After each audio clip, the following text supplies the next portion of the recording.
Bem, hoje a gente vai homenagear, o título da nossa conversa de hoje é o aniversariante do mês que acabou de passar.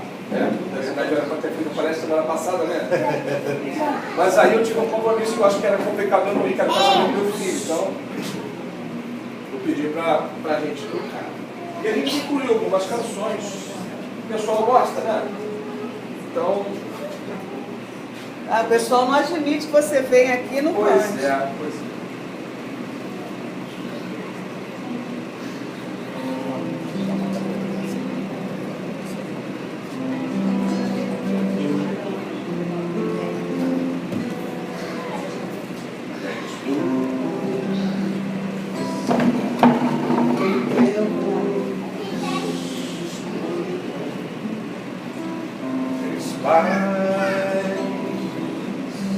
Quando a revolta bate ao coração,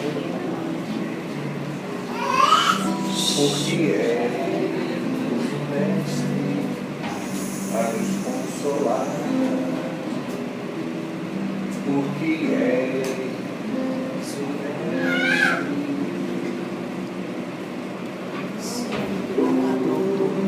Doutrina de amor.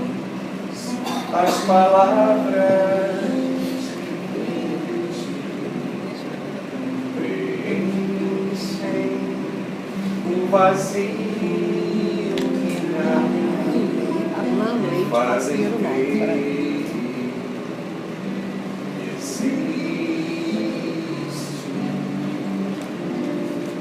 uma maneira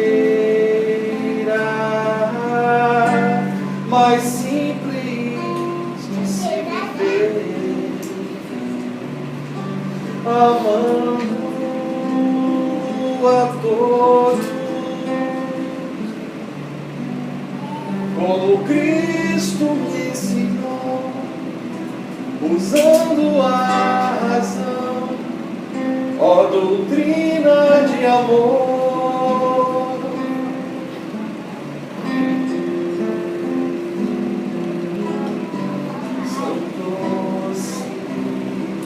As palavras que vêm de ti preenchem o vazio que há em mim e fazem crer que existe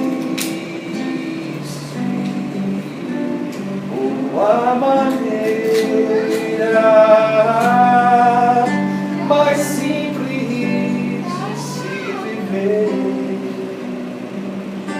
amando a todos, como Cristo me ensinou, usando a razão, ó doutrina de amor. És a luz de um novo ser.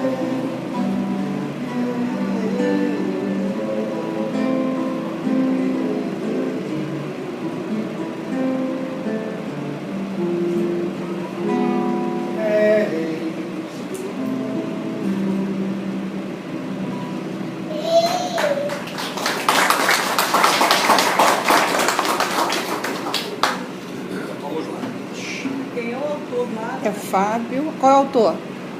Fábio Alves. Viu?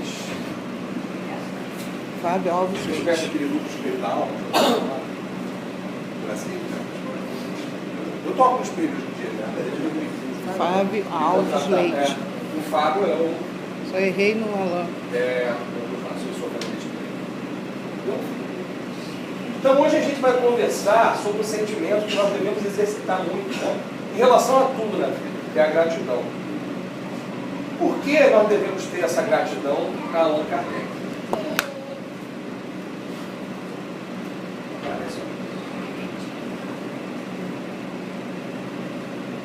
Então você presta atenção. Vai lá, Cícero. Sou eu, o problema sou eu.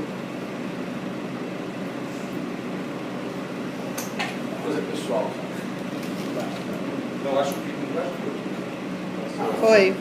Foi. Bom, rapidamente eu peguei um pedacinho da biografia dele. Não sei se todos sabem, mas Allan Kardec, embora seja chamado de codificador, existe uma outra maneira de se expressar em relação a ele, tá? Que eu, particularmente, simpatizo mais como fundador da doutrina espírita. Mas à frente até vai ver por quê. Ele nasceu na cidade de Lyon, na França. Não sei o quanto você já sabe sobre isso. E ele, na França, como a sua família era uma família de certa posse, né? Não nasceu no manjedouro, os pais eram pessoas muito cultas, eram advogados. Normalmente o que se fazia era enviar o filho para estudar fora, né? Como alguns ainda fazem hoje em dia. Mas era muito mais comum nessa época. E ele, logo cedo, foi enviado para a Suíça, tá? Na escola de Yverdon, e foi discípulo de um camarada chamado Johann Pestalozzi. Quem já ouviu falar nisso? Já ouviu falar, né? O Pestalozzi, antes disso, né? A França era um país católico. Era normal as pessoas serem católicas. A família do Hippolyte Léon era uma família católica. Logo cedo ele foi para a Suíça, que é um país protestante. E vivenciou desde cedo esse choque, né? A gente sabe que até hoje ainda existe um pouco, né? uma certa rixa de católicos, protestantes. Isso aconteceu. Agora, é muito interessante a gente saber como é que era esse ensino do professor Pestalozzi. Se nós conversarmos, né? A minha mãe contava, por exemplo, quando ela era criança na escola, que ela ajoelhava no milho. Quem já ouviu falar nisso? Ajoelhar no milho, né? Palmatória, cascudo. E isso nós estamos falando de quê? De 1900 e pouco, né? 50, 40. Pois é, ainda, né? Imagina o que não se fazia no século XIX. Né? No século XIX, o infeliz decorado, tabuada, decorado. Só que nessa época, o professor Pestalozzi já tinha rompido com isso. Totalmente. Ele entendia que esse tipo de tratamento com o aluno, essa forma de se lidar com os seus alunos, coisa que a gente está descobrindo há pouco tempo, né? Era completamente, né, improdutiva, era completamente absurda. E ele utilizava a pedagogia do amor. E uma outra coisa que ele fazia muito bem, ele entendia que as disciplinas, elas não eram coisas isoladas. Né? O conhecimento era único e era conectado. Então os alunos que estudaram nessa escola tiveram... Você sabia que no Brasil teve uma pessoa que teve um projeto muito parecido? Sabe quem foi, não? Muito bem, o Livre Marcelucci. O Colégio Allan Kardec, em Sacramento, ele é totalmente inspirado na metodologia do Pestalozzi. E se a gente estudar a biografia do Eurípides Barçanufo, é um negócio impressionante, porque os alunos dele se destacavam de uma forma absurda. Eles, na época, durante a época, ele era muito combatido, eles enviavam pessoas para sabatinar os alunos dele. E os alunos dele arrasavam, né? Porque despertavam o interesse pelo saber, a vontade de aprender, e sabia extrair isso. E quem era o seu melhor aluno, e mais importante, mais inteligente, adivinha? O nosso querido Hippolytinho, né? O menino Rivail. Ele se destacava muito, não só pela sua inteligência, muito fora da média, mas também, e talvez principalmente, pela sua moralidade, né? Com a forma como ele lidava com os colegas, como ele estudava. Então, muitas vezes, o professor Pestalozzi viajava e deixava, não o colégio de administração, porque era um jovem, né? Mas a questão dos alunos, isso tudo já sob a supervisão do seu aluno preferido. Só que nessa época, ele já começando a vivenciar essa questão da intolerância religiosa, ele começou a sentir na pele que, né, tinha que se formar um pensamento para se chegar a uma unificação das crenças. E aí faltava o elemento indispensável à solução desse grande problema. Que elemento é isso? Isso aqui, só para a gente ter noção, não sei que não dá para ler, são alguns dos diplomas que essa criatura tinha. Tá? Se a gente olhar aqui, você vai ver que você diploma da Sociedade de Educação Nacional, Instituto de Línguas, Ciências Naturais. Ele falava fluentemente, ele falava fluentemente 7 idiomas. Se a gente perguntar rápido aqui, inclusive para mim, fala rápido 7 idiomas, eu vou me enrolar. Rápido 7 idiomas. Ah, bom, aí vai. É português, inglês, francês, alemão. Ele falava fluentemente. Né? Hoje em dia acho que só o Jô Soares, talvez. Então esse conhecimento, essa bagagem intelectual, tornava a pessoa, já chamada de professor Rivail, né, extremamente respeitada em toda a sociedade parisiense.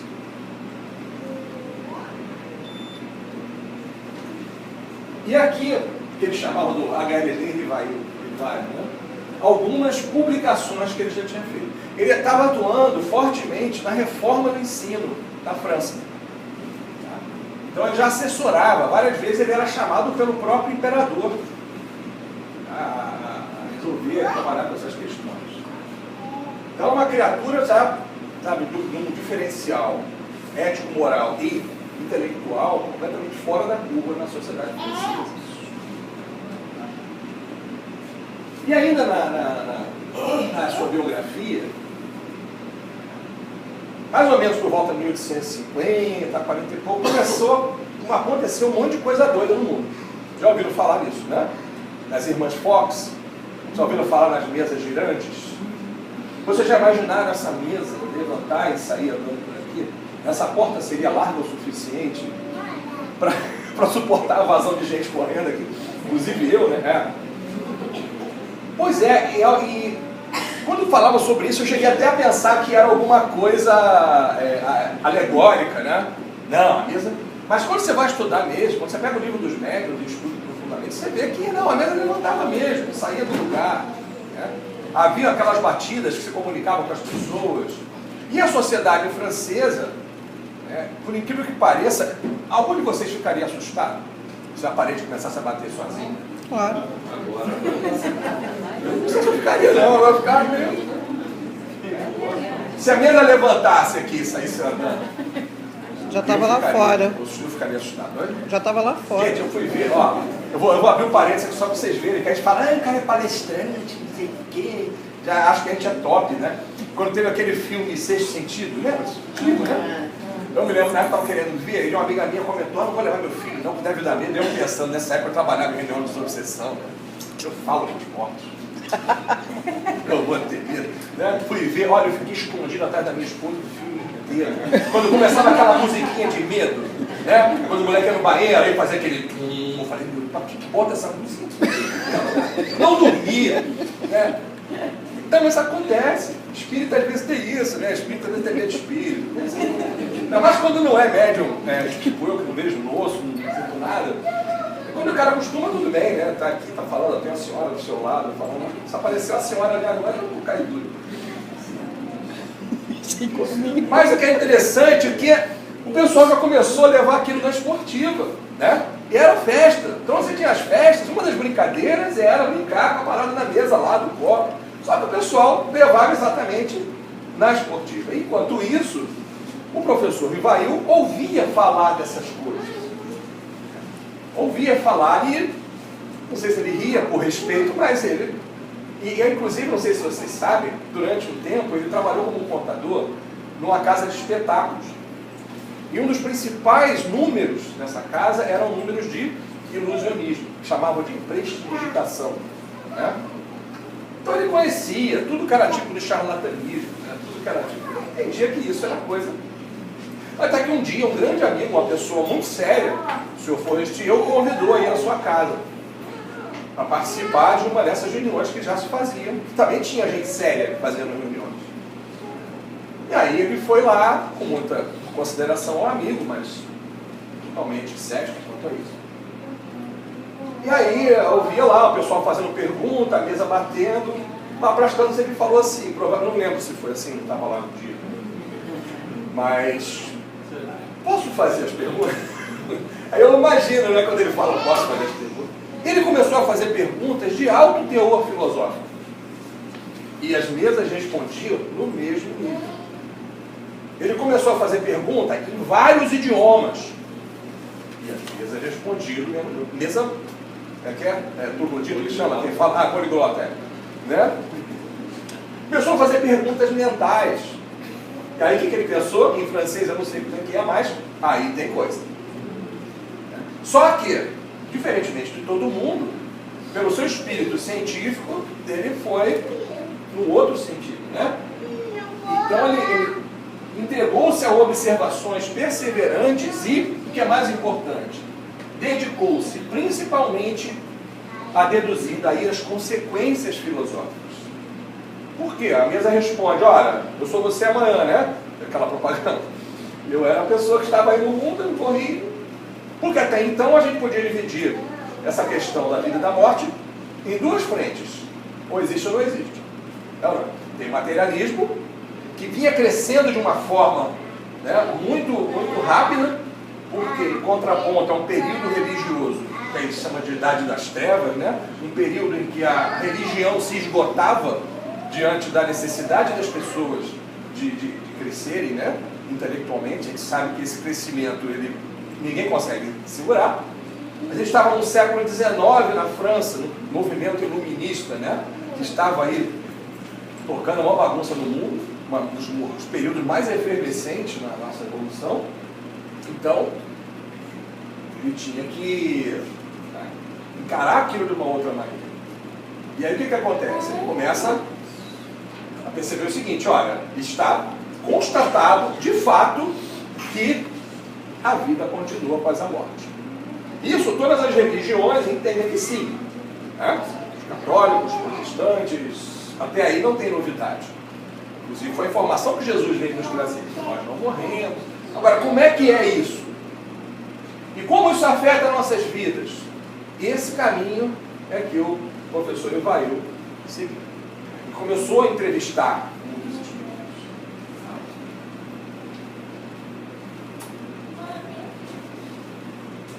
Então,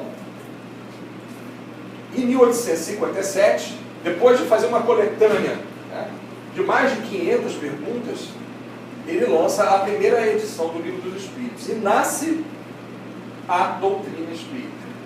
E ele entende, nessa época, coitado, acho que ele teve uma ilusão, como ele não queria relacionar o nome dele, para que o nome dele não interferisse, que era um nome muito respeitado, ele adotou o pseudônimo de Allan Kardec. E aí nasceu a doutrina espírita, que tem um hino, vocês conhecem? Isso é antigo, isso era criança, me ensinava lá sempre. Tinha que cantar lá na mocidade. É assim, ó. Doutrina de amor e luz, ciência, fé e consolação, prometida há 2000 anos por Jesus, diretriz da humana perfeição. Irmãos dos céus, a boa nova lei imortal. Homens, fraternizai, vosso Pai é Deus, e sois vós a família universal. Irmãos, é a doutrina espírita, a imensa esperança do porvir. Marchar ao clarão da luz bendita é nascer e renascer, amar e progredir. Proclamam, irmãos dos céus, a boa nova lei imortal. Homens, fraternizai, vosso Pai é Deus, e sois vós a família universal.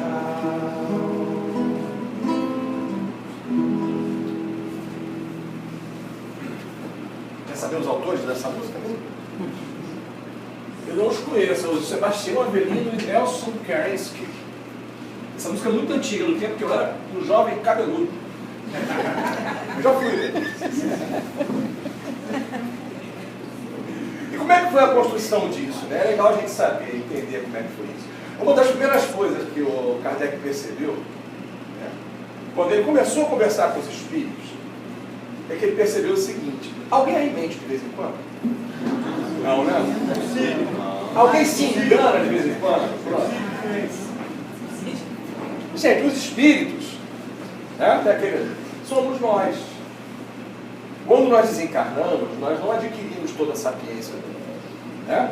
Quando nós desencarnamos, nós continuamos a ser as mesmas pessoas, só que sem esse corpinho lindo. Né? Está lá um outro corpinho diferente e tal.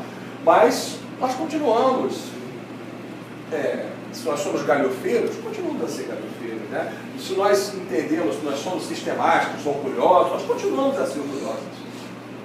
Então a primeira coisa que ele descobriu é isso: olha, o espírito também mente, o espírito também erra. E como é que eu vou fazer agora? Como é que eu vou saber se o que esse camarada está respondendo aqui, se é verdade ou é mentira? Então ele criou uma metodologia, não sei se vocês já ouviram falar nisso, chamada Controle Universal dos Ensinos dos Espíritos. Ouviram falar nisso? O famoso CUE. O que é isso? Olha que coisa simples, gente. Ele se comunicava com mais de 1000 grupos pelo mundo. Então ele recebia, por exemplo, imagina eu vindo para cá, toda vez que eu venho tenso, achando que eu vou errar alguma coisa. Aí eu paro no céu e pergunto onde é que fica. Aí a pessoa fala, ó, pega a segunda, esquerda, terceira, direita, segue muito, né? Segue mais um pouquinho. Aí você vai chegar. Tá bom. Que garantia eu tenho de que, primeiro, será que o cara entendeu o nome da rua certo? Será que ele entendeu, mas será que ele sabia mesmo, não confundiu com o outro?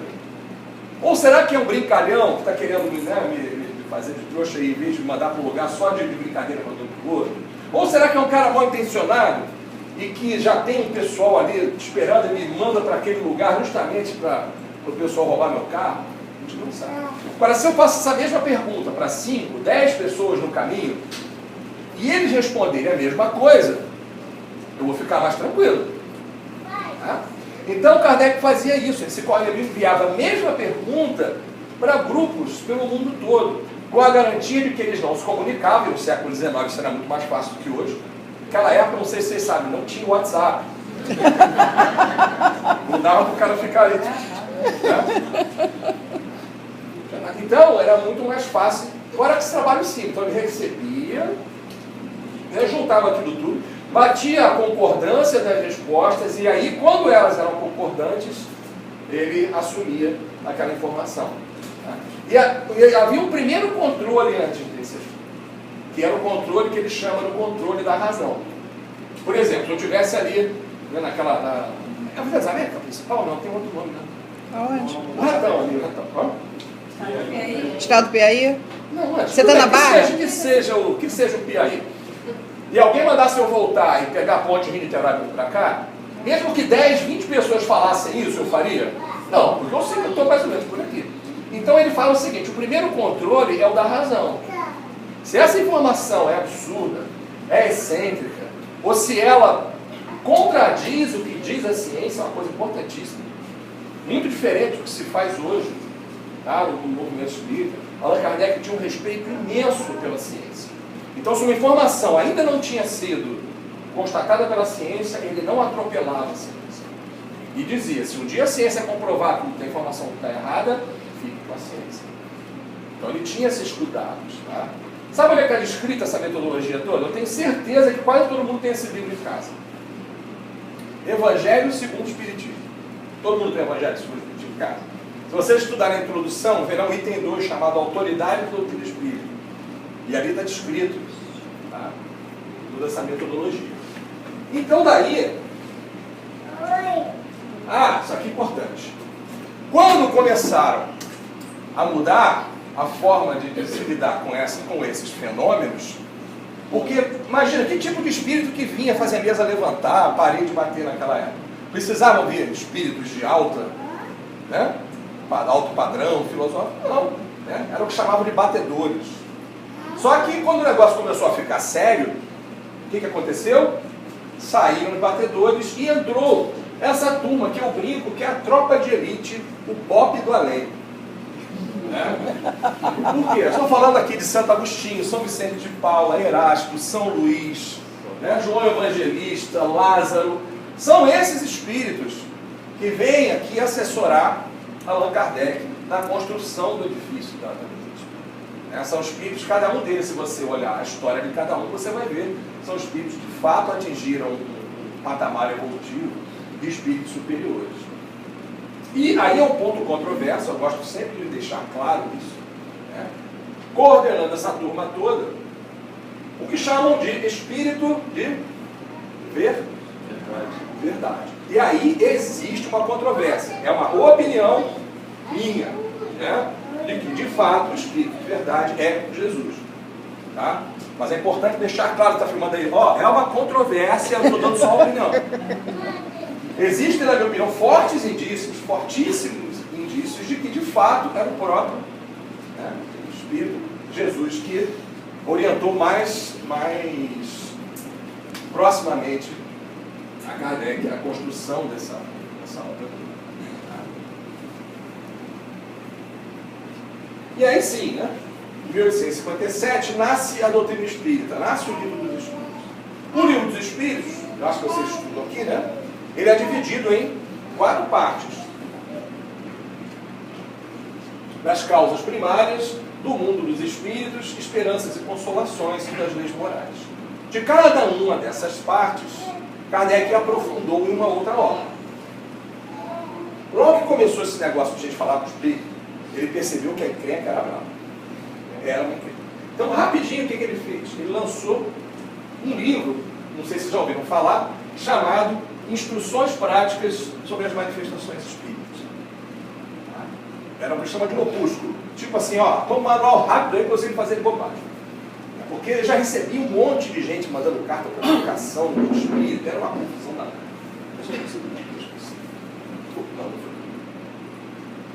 E em 1861, sim. Né? A grande enciclopédia, maior referência que nós temos sobre mediunidade, que é o Livro dos Médiuns, ou Guia dos Evocadores. Depois dessa obra, que ele lança as 3 obras, talvez que eu chamo de mais... Não sei como falar essa palavra. Acho que dá para falar. Aquela coisa que desafia, não, mas que cria polêmica, cria... Toda vez que eu vou falar isso aqui, essa palavra foge. Eu vou voltar. Não é? Não é bem polêmica não, mas que ele... A primeira delas, por incrível que pareça, embora pareça ser um livro fofo, até um livro fofo, né? O Evangelho segundo o Espiritismo. Gente, é uma bolha. Porque quem é esse sujeito para fazer um livro, né? E colocar o nome do segundo Espiritismo? Imagina os ataques que ele não recebeu.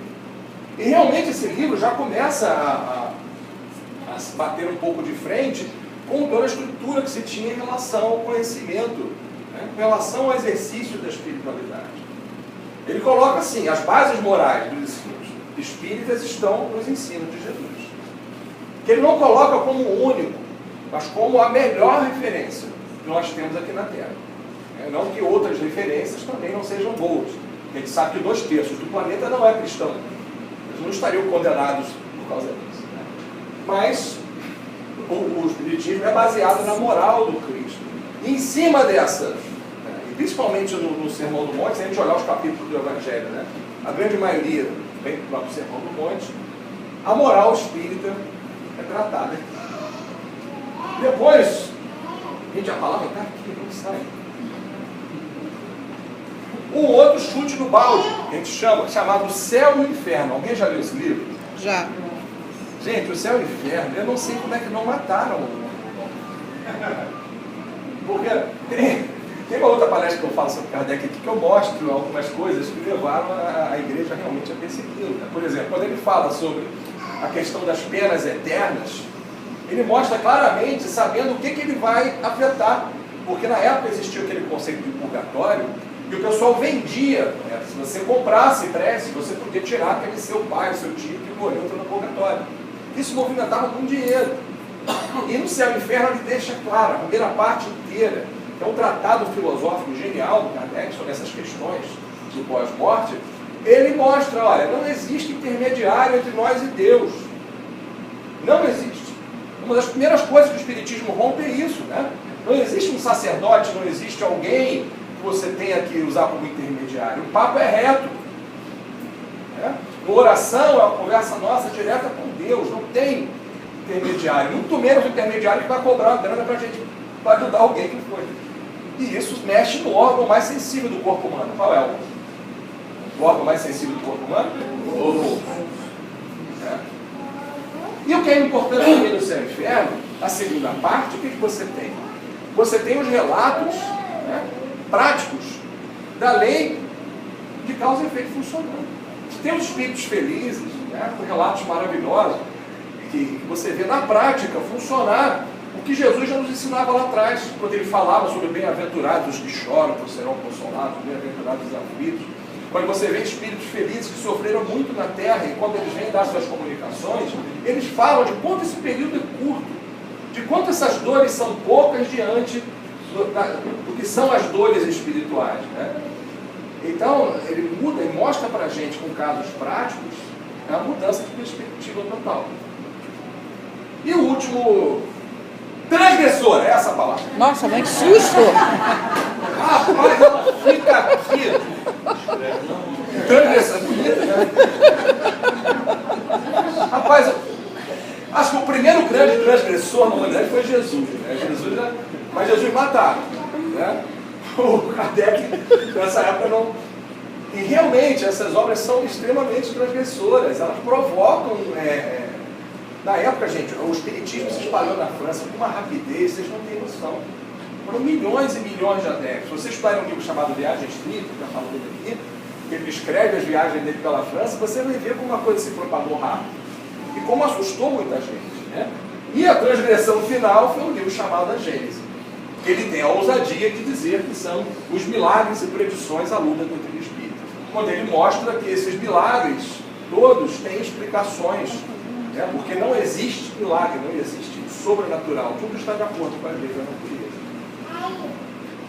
Agora, essa obra, que alguns equivocadamente chamam de Pentateuco, embora não tenha nada a ver esse nome, alguém inventou um dia, né? São 5 livros, que eu não gosto nem de chamar de obras básicas, eu gosto de chamar de obras fundamentais. Porque básico, quando você fala básico, o negócio não é básico, aquela coisa feijão com arroz. E não é, são os fundamentos da doutrina espírita. E essas obras precisariam de um complemento? Sim, segundo Allan Kardec, sim. E aqui o que é o complemento? A ilustre desconhecida de 90% dos espíritos informais, que é a nossa revista espírita. Quem ouviu falar na revista espírita? Não é o reformador, vocês veem na banca, não. A revista espírita publicada por Allan Kardec. Como ele dizia, é o menos o jornal do que completa o desenvolvimento de nossas obras doutrinárias. Se a gente estuda, por exemplo, o livro dos médios, diversas vezes ele se remete. Ó, vê a revista espírita do mês tal, ali eu já estou aprofundando isso. É um mundo, cara, é um mundo maravilhoso. Infelizmente, ele está meio escondido dos espíritos. Eu consegui comprar, meu filho me pediu de presente, era mais fácil ele ter pedido aquele boneco daquele filho lá do Schwarzenegger.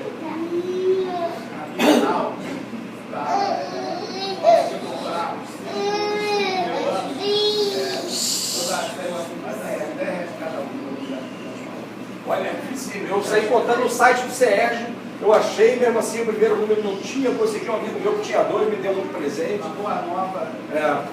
Consegue baixar na internet. Tem, tudo disponível na internet. Tem um site chamado IPA, que eu não sei se você vai falar. Você bota lá, revista espírita, PDF, tudo. Olha, é um mundo de informações, é uma riqueza impressionante. No grupo que eu frequento, agora estou coordenando, que é a Casa do Caminho, na Barra, a gente estuda toda terça-feira do mês, eu estudo da revista espírita. Está sendo muito proveitoso. Além dessas obras, existem outras obras importantes. A primeira obra que está ali, Obras Póstumas, já deve ter ouvido falar, né? Ela também é um pouco controversa. Por que ela é um pouco controversa? São artigos que o Kardec não publicou. Escreveu, mas não publicou. Depois que ele desencarnou, o pessoal foi lá na casa dele, né, com a anuência da esposa, claro, foi uma busca e apreensão, né, e saíram catando uma série de coisas. Por isso, por exemplo, existe uma coisa extremamente controversa que o pessoal adora bater no Kardec, chamada teoria da beleza. Não ouviu falar nisso? na qual eles acusam Kardec de ser racista. E se você lê aquilo, é meio complicado mesmo. Você tem que ter uma boa vontade grande com ele. Para você, se você não tem boa vontade, então aí que você chuta o balde. Mas ele não publicou aquilo, então você vê um filósofo sendo atacado por uma obra que ele não fez, que ele não publicou. São coisas que ele escreveu e a pessoa só publica quando sabe que aquilo é... Agora, além daquilo, tem também comunicações particulares interessantíssimas, principalmente dele no Espírito de Liberdade. Bom, essa aqui, o que é o Espiritismo, também é outra obra difícil de você conseguir, né? Eu sempre recomendo, qualquer pessoa, eu queria conhecer a doutrina espírita e tal, o que você me recomenda? Não tem te recomenda nosso lado. O que é o Espiritismo? Esse livro aqui, a doutrina espírita, de fato é explicada de uma forma simples, né? Tranquila de você entender todos os conceitos que estão aqui dentro. Eu costumo dizer que as casas espíritas, todas elas deveriam ter uma pilha assim para quem chegasse pela primeira vez ganhar de presente. Essa obra aqui, que eu também acho fenomenal, é curtinha, eu li menos de uma semana, chamado Viagem Espírita. E o Kardec ele descreve as suas viagens pelo interior da França quando o Espiritismo começou a ser conhecido. Os seus discursos parecem ser feitos para a gente. A gente está estudando também, na 4ª semana, lá na Casa do Caminho. E essa semana estava estudando o primeiro discurso, até o pessoal comentou, gente, parece que está sendo feito hoje para os espíritas, né? Ele falando para os espíritas de Lyon, de Bordeaux, é fantástico. Aí o pessoal comenta, mas Allan Kardec é muito difícil, é complicado, né? Melhor ler romance. Gente, o camarada que era educador, que era pedagogo, será que ele não vai construir nada acessível para as pessoas? Então existiam pelo menos 2 obras, também você dificilmente encontra, uma chamada Principiante Espírita e outra o Espiritismo em sua expressão mais simples. Essas sim, são básicas. São básicas mesmo. Você começar a tomar contato com isso. Mas também e um outro chamado A Obsessão, que eu vou confessar, eu não li, mas eu sei que ele é. Na verdade, é um tema muito importante e que está espalhado em diversas obras de Kardec.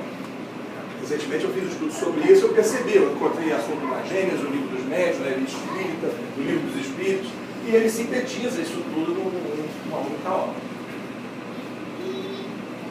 Agora aqui, quero mostrar para vocês, tá, em cima da Revista Espírita, alguns relatos de pessoas sobre a pessoa de Allan Kardec. O que se falava sobre ele? Afinal, ele é um homenageado. E aí tem, por exemplo, o depoimento do senhor Miller, que ele falava sobre a tolerância absoluta. Era a regra de Allan Kardec. E olha que interessante. Os seus amigos, seus discípulos, né? Ela chamava de discípulo, ele não existia esse negócio de discípulo. Na verdade, existia a Sociedade Parisiense de Estudos Espíritas. Ela era composta por israelitas, maometanos, católicos, protestantes, de todas as seitas. Isso Kardec sempre deixou muito claro, que ele nunca enxergou o Espiritismo como uma religião. Ele era um forte apoio a todas as religiões. Na verdade, Kardec sempre encarou o Espiritismo como uma doutrina filosófica de consequências morais. Até a parte científica era um pouco questionada por quem vai muito a fundo nesse texto, essa questão de ser científico ou não. Tá? Inclusive no livro Viagem Espírita, quando ele fala sobre as reuniões, ele fala o seguinte: pode-se até fazer uma prece, desde que em sua prece você tome o cuidado de não desrespeitar nenhuma das outras crenças que ali estejam. Então, por exemplo, se você tem ali um israelita, um muçulmano no seu grupo, você não precisa fazer uma prece para Jesus, né? Ora para Deus. Ele se preocupava com esse respeito, entendendo ele que o Espiritismo poderia apoiar a todo. Ele dizia, deixava isso muito claro, não precisa largar a sua religião. A preocupação de Kardec não era que os católicos deixassem de ser católicos, protestantes deixassem de ser protestantes, mas que materialistas deixassem de ser materialistas. No Livro dos Médiuns tem uma relação, onde Kardec coloca o público que ele queria atingir com o Espiritismo, que ele entende, como se fala em marketing, público-alvo, né? E o primeiro são os materialistas por falta de opção melhor. São aquelas pessoas que não são materialistas por sistema, né? Não são ateias por sistema, que tem certeza que Deus não existe, mas que são porque nada do que foi oferecido até agora em termos de religião atendeu ao meu raciocínio. Então ele entende que o espiritismo pode muito bem ocupar e evitar muitos suicídios, né? Evitar muitos crimes, muitos erros. E ela dizia assim, ele diz o seguinte: a única intolerância que ele tinha era a preguiça e a ociosidade. Eu acho que esse homem não dormia. Inclusive ele levou muito puxão de orelha do Dr. Demer. Já ouviram falar do Dr. Demer? O Dr. Demer é um personagem importante. Ele foi um médico, desses médicos como a África, sabe? Aqueles caras que são assim, top, né? E ele desencarnado, ele acompanhava muito Kardec. Dava muita bronca, isso tem lá no Obras Póstumas também. Dava muita bronca no Kardec, do tanto que ele trabalhava, que ia prejudicar a saúde. E tinha que pegar mais leve. Porque, gente, esses livros todos eram escritos, não era no notebook, não. Né? Não era Ctrl-C, Ctrl-V. Era, ó. E ele trabalhava, ele tinha a vida dele, não ganhava dinheiro com o espiritismo. Então, sinceramente, ele tinha horror à preguiça mesmo. Devia dormir, pelas contas, uma vez que eu fiz com um amigo meu, devia dormir umas 2, 3 horas. Mas ainda bem que pouco tempo para cá, conversando com um amigo meu, cardiologista, ele me falou que o tipo de problema que ele teve quando se encarnou não tem nada a ver com o trabalho excessivo. Poxa, que bom, né? Realmente é uma coisa que ele teria, trabalhando ou não trabalhando. Aqui existe uma publicação, ela está só na internet, não é um livro, foi traduzido pela Terezinha Collet, chamada Carta de um Católico sobre o Espiritismo, que é fantástico. É do Dr. Grant, que é o vice-cônsul da França, e ele conviveu um bom tempo com Kardec, ele era católico, e ele fala da admiração. Algumas das coisas que ele admirava era o extremo sangue frio dele com relação a tudo que vinha como fantástico sobrenatural. A frieza necessária para se analisar toda e qualquer comunicação do espírito. Igual a gente faz hoje, né? Você assinou com o nome famoso, você chora, não entende nada que está ali, mas ele não. Por exemplo, na Revista Espírita tem um artigo do São Vicente de Paula, que até está no Evangelho segundo o Espiritismo, sobre a beneficência, que o texto era desse tamanho, ele começa a espremer o Vicente de Paula.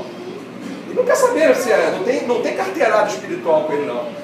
Questiona daqui, questiona dali, no final o texto foi diminuindo. Né? Então isso é uma coisa que chamou a atenção. Olha, para se apreciar de maneira correta as coisas, disse ele, é preciso observar sem entusiasmo, pois o entusiasmo é fonte da ilusão e de muitos erros. E ele fala, né, como ele fala sobre as coisas do outro mundo, ele não fala delas como um inspirado, mas como daquilo que existe de mais natural no mundo. Ele coloca, o caráter dominante de seus escritos é a claridade e o método. De fato, quando a gente vai estudar Kardec, ele fica impressionado a facilidade que ele tem para expor o raciocínio. Não sei se vocês concordam comigo. Você não tem aquele texto empolado, com palavras que você fica sem saber o que é, tem que pegar dicionário. Né? Ele coloca com clareza e sem dubiedade. Você não tem ali interpretações a tirar. Uma outra característica importante que ele viu no Kardec, que é a ausência de todo sentimento de aspereza para com seus adversários. Ele não apanhava poucos, no sentido, não no sentido físico, né? Mas no sentido de publicações, de perseguições, de calúnias. Quando essas calúnias eram sobre a pessoa dele, ele não respondia. Quando atingiam a doutrina, para evitar que essas mentiras se propagassem e dessem um falso entendimento, ele respondia. Normalmente ele respondia isso onde? Na Revista Espírita. Aí na Revista Espírita você vai encontrar publicações maravilhosas. Normalmente eram os que padres ficavam perturbando a paciência dele. E olha agora que importante, gente. É a visão de um católico. Né? Ora, confesso que o caráter do homem não contribuiu pouco para corroborar a opinião que eu tinha concebido em favor da doutrina. O que ele está dizendo aqui? Ele conheceu uma pessoa, né, que essa pessoa apresentou a doutrina espírita para ele. O que é que fez com que ele tivesse uma boa vontade maior em conhecer o espiritismo? O caráter do homem. Então, por exemplo, se eu estou aqui falando do espiritismo, Estou na rua com camiseta, quinto encontro de evangelizadores e não sei o que lá, e todo dia desfilando, né? Aí no Facebook, posta retrato do Kardec, e aí no post seguinte eu estou mandando matar, não sei o que, estou falando palavrão. Uma vez aconteceu comigo, eu estava lá na escola de música, vendo meus filhos, aí veio um senhor, estava essa semana lá no Museu Independente fazendo palestra, né? O cara estava lá, né? Gostei muito, não sei o que, tá, obrigado. Mas eu fiquei pensando, imagina se eu estou aqui agora, debochando de alguém que está cantando mal, né? Se eu estou aqui agora arrumando confusão. Porque isso, a gente não tem jeito, todos nós aqui, em certa medida, somos divulgadores do espiritismo. Um papo com um vizinho, com um parente, nós estamos divulgando o espiritismo. E isso é levado em conta por quem olha, né? Olha, é evidente que se eu tivesse reconhecido nele um homem ambicioso, intrigante, ciumento e vingativo, teria dito que ele mentia aos princípios que professa. E desde então minha confiança na verdade dessa doutrina teria sido abalada. Você vê a nossa responsabilidade sobre as nossas, né, atitudes. Aqui ele fala sobre as comunicações que o Allan Kardec recebia, cartas, né, das pessoas. Ele recebia muita pedrada, né, carta mesmo, mas também, muitas vezes eram pedidos de conselho, mas a maioria continha a expressão de indizível felicidade, do reconhecimento mais tocante pelas consolações que se haviam encontrado na doutrina, pela calma que ela havia proporcionado, pela força que ela havia dado nas circunstâncias mais afligentes e pelas, principalmente isso para mim, pelas boas resoluções que havia feito tomar. Então as pessoas que tiveram esse contato com a doutrina espírita, muitas se preocupavam em enviar esse sentimento de gratidão. Pelo tanto que isso, essas informações, só afetou as próprias vidas. Tá? E diz aqui abaixo, olha, o Kardec fala para ele, o que vedes aqui se renova quase diariamente. Os autores dessas cartas são, na maioria, desconhecidos, mas eis aqui um. E eu conheço muitos que estão na mesma situação, que sem o espiritismo se teriam suicidado. Eu não sei se todos sabem que hoje em dia, principalmente, é uma preocupação imensa nesse texto, nessa questão do suicídio. Porque é uma coisa que as pessoas não divulgam, evitam divulgar, né? Mas é um dado assustador a quantidade de suicídios, principalmente entre jovens. Outro dia eu tomei um susto, tá? Peguei o 05 na escola, meu filho, Davi. Davi, eu acho. Sim, vou decorar, não deixa. E aí eu sempre, o cara tem 19 anos, dando carona para os amigos e tal, aí surgiu esse assunto, não sei porque, alguma notícia aconteceu. Aí o amigo dele fala, pô, eu já tenho 3 amigos suicidados. Eu fiquei pensando, eu com 53 anos, acho que eu não conheço ninguém que tenha suicidado. Amigo meu, né, uma pessoa conhecida e tal. Um moleque de 19 já tem 3 amigas. Então, o quanto que a falta, né, desse sentido da vida, a falta dessa outra, né, dessa outra abordagem perante as coisas que nos ocorrem, como é que ela provoca isso? E aqui ele questiona o Kardec por que ele não respondia a grande maioria das cartas que vinham, né, provocando. E ele mostra as cartas que ele recebia. E diz isso aqui, olha. Né? Acreditais que a satisfação de ter arrancado homens ao desespero, ter trazido a paz a uma família, feito pessoas felizes, não me compensa largamente por aquelas pequenas e tolas críticas da parte de pessoas que falam de uma coisa assim como você. Ou seja, uma carta dessa que ele recebesse de alguém que se deixou de suicidar, valia por, né, qualquer esforço que ele fez. Não passa da hora. Aqui na Revista Espírita, em 1868, o Courrier de Paris, não, o senhor, eu falar essas palavras. Quando estudou o Livro dos Espíritos, ele falava que o Kardec se colocava numa posição muito humilde. Chamou sempre de doutrina dos Espíritos, olha, né, doutrina deles. Mas ele diz, o corpo da obra, diz o senhor Allan Kardec, deve ser atribuído inteiramente aos Espíritos que o ditaram. Está admiravelmente dividida no sistema de perguntas e respostas. Por vezes, estas últimas são sublimes, o que não nos surpreende. Mas não foi necessário um grande mérito a quem soube provocá-las? Ou seja, a estrutura de toda essa obra, da construção dessas perguntas, qualquer um poderia fazer? Não, né? Tem que ser alguém realmente muito fora da curva. Eu acho que eu vou cortar as músicas, já são quase 10 horas, vou passar um pouquinho. Nossa, melhor cortar as músicas, né? Não. Eu ouvi não, agora aqui assim. Gosto da música. Então vamos. Mas não pode passar, não. Então vamos. Não, canta. Então, 10 minutos só. tá, sem música. Não, tá acabando, só tem falta umas duas. Acho que dá pra cantar assim, 10 minutos. Não, vou botar a última música só. Resolve, né? Pronto, já tá resolvido. Pelo tempo que eu não ensaiava, o pessoal falava, gente, o tempo que vocês estão discutindo, já tinha cantado a música. Eu gosto de mostrar esses artigos, vou até mostrar para vocês como é bacana a revista espírita, né? No discurso para Allan Kardec, William Renaud, ele fala que todos os espíritas de Lyon jamais se esqueçam que se tem a felicidade de se sentir melhorados, malgrado todas as influências perniciosas que sempre desviam o homem do caminho do bem, devem ao livro dos Espíritos. Isso é um discurso em homenagem ao Kardec, né? Se sua existência se suavizou, se seu coração está mais depurado e mais afetuoso, se expulsaram a cólera e a vingança, devem ao livro dos Espíritos. Isso é a repercussão na França, né? Principalmente aqui embaixo. Não, aqui também. Se na vida privada suportam com coragem os reveses da fortuna, é uma coisa difícil para nós, né? Suportar com coragem quando a casa cai.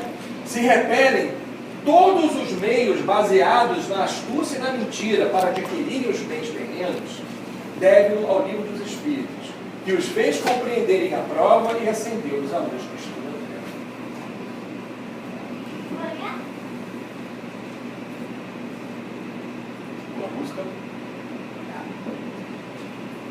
Aqui é um artigo, eu não vou ler isso aqui para vocês, claro, né? Um artigo importante para a gente encerrar. Ah, podia cantar, dava tempo. O tempo que você já perguntou, já cantava. Vamos cantar. Você tem um fã-clube que só veio hoje só porque você ia tocar, cantar? Pois é. O pessoal fica assim, só fala bobagem, mas pelo menos canta a música legal.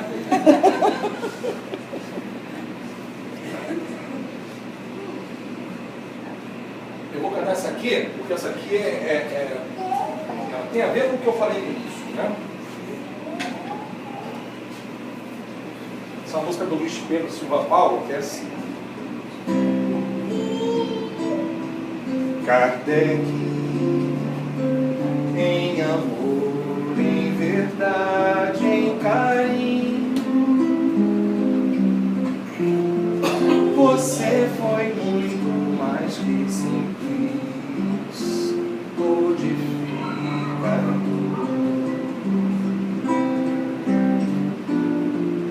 Você que mesmo exausto e que mesmo sedento não negou a fonte de água viva que você descobriu para o mundo inteiro. É para cantar o Essa música representa bem, né? Eu coloquei ela aqui porque ela justamente fala do que acontece conosco quando nós descobrimos e conhecemos a doutrina espírita. Porque te conheci, ó doutrina de amor, aprendi que a vida tem outro valor. Me ensinou o que é amar, me ensinou a me governar.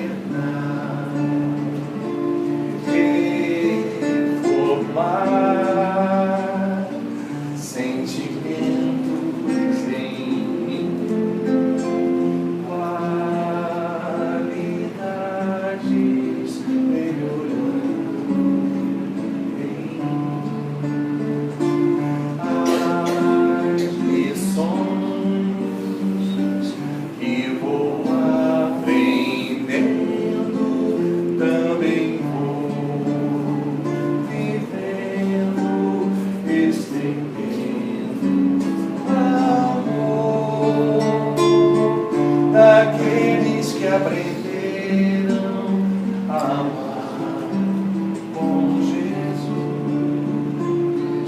o amor sublimado nos transforma em luz. O amor sublimado nos transforma.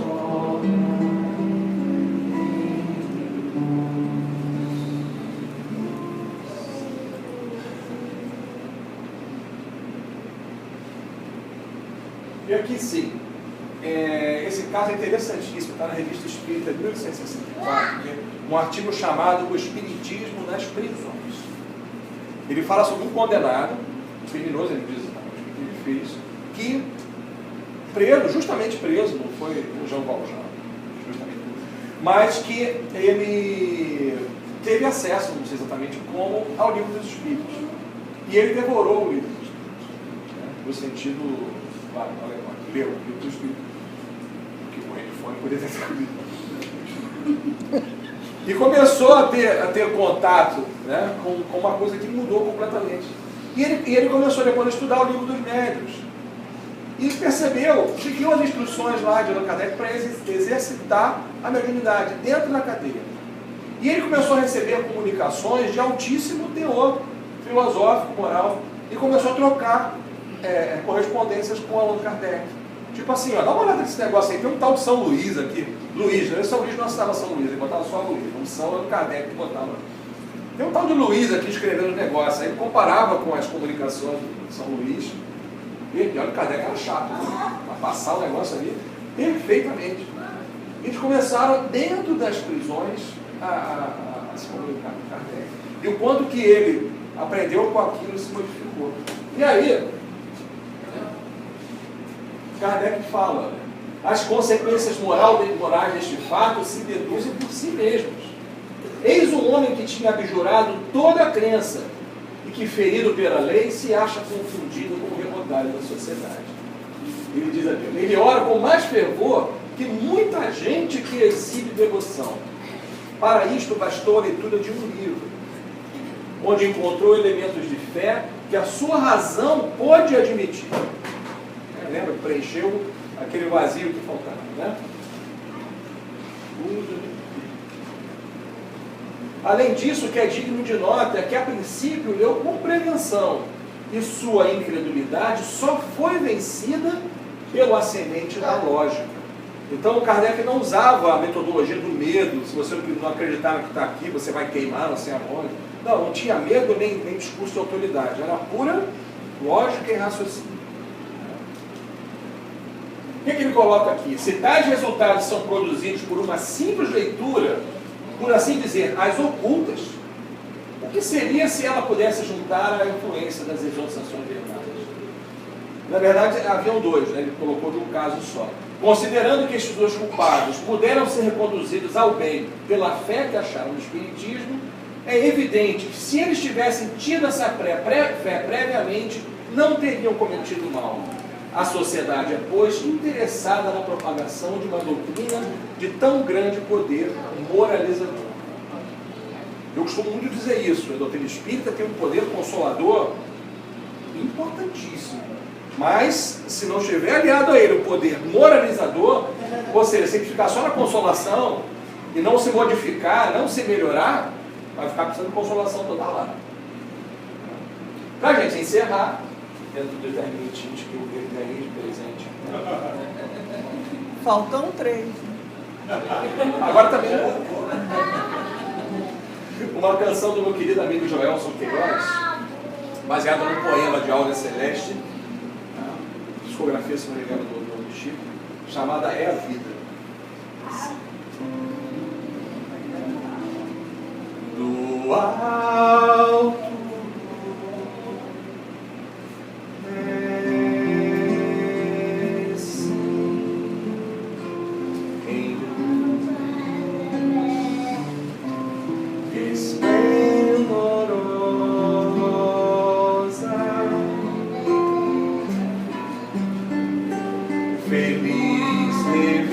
revelação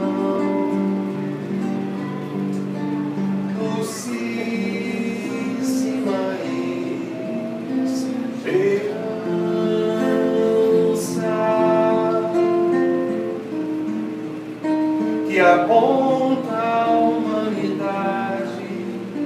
a estrela de bonança no céu do seu porvir.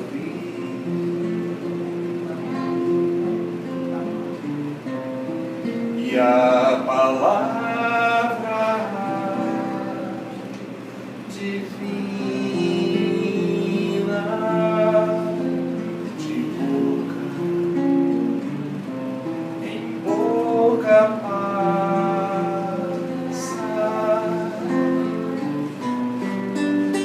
levando a boa nova da vida além da morte.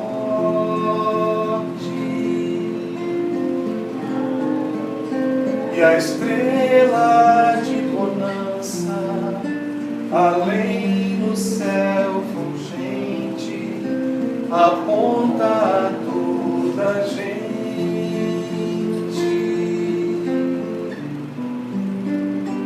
um sopro de esperança, de fé, de luz, de amor. Aponta o sol que nos guia por essa eternidade.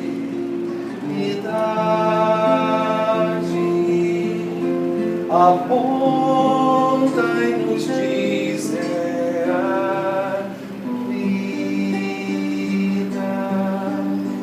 de luz e